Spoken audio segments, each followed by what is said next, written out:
Good morning, almost afternoon, from Michelle with Revolutionary Resume, and happy Fast Fact Friday.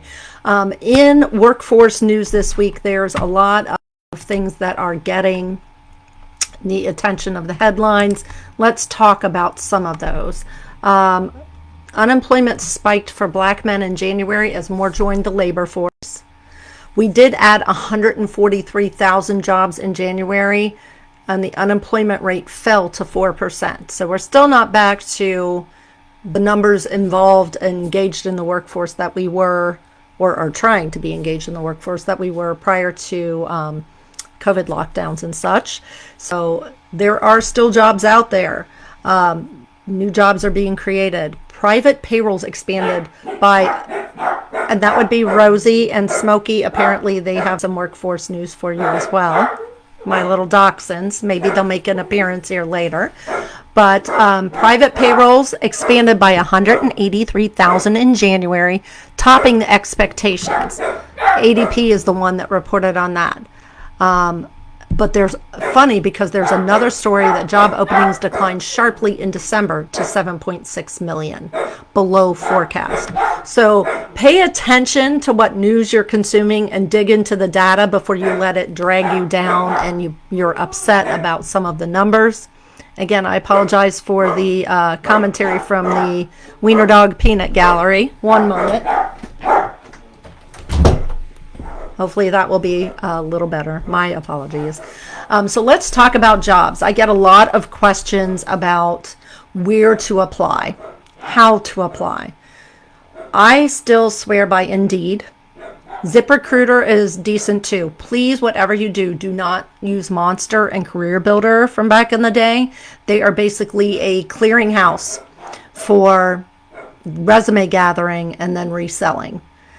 So if you get random calls from recruiters for roles way outside of your scope of experience, for example, I've gotten some for accounting. I have gotten some for claims adjuster. I've even had one for a process engineer. And in case you're new here, my work experience is in HR with a focus on recruiting. I have helped launch staffing firms. I have worked at third-party staffing firms. I've worked in-house. No iteration of my career, and that was kind of my second, career. So I pivoted. Was I ever an engineer? So be careful where you're applying.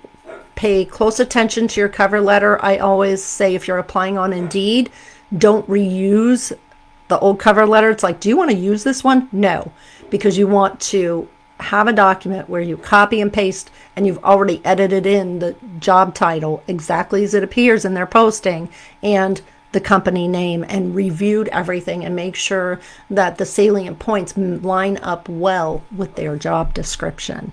So it's these little attentions to detail, right? Make sure to have your references up to date. Make sure they're people that can speak well to your skill set that are applying, that applies directly to that role. Make sure to always send your interviewers a thank you and bring up a personal anecdote from the interview that helps them remember you and shows that you were paying attention. These are all skills you can use to apply. I do not recommend using LinkedIn.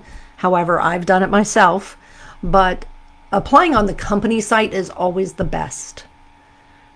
And you want to make sure on your resume that your professional experience is first for those applications that function like Workday, where it parses each job separately and then makes you go edit them. We all know that those are the literal devil with applying for jobs, but that is what you want to do so that you don't have to edit too much going in, and then your professional skills would drop below that. Hopefully that helped give you some insight into the job market as it stands now in workforce news, as well as what to do when you apply. If you have questions, please join us back here every Friday at 11:45 Eastern, and I will be happy to answer your questions. Put them in the comments here, message the page. You can find me on all the socials, and I just want to make this easier for you so you can land your dream job. Peace out. Happy Valentine's.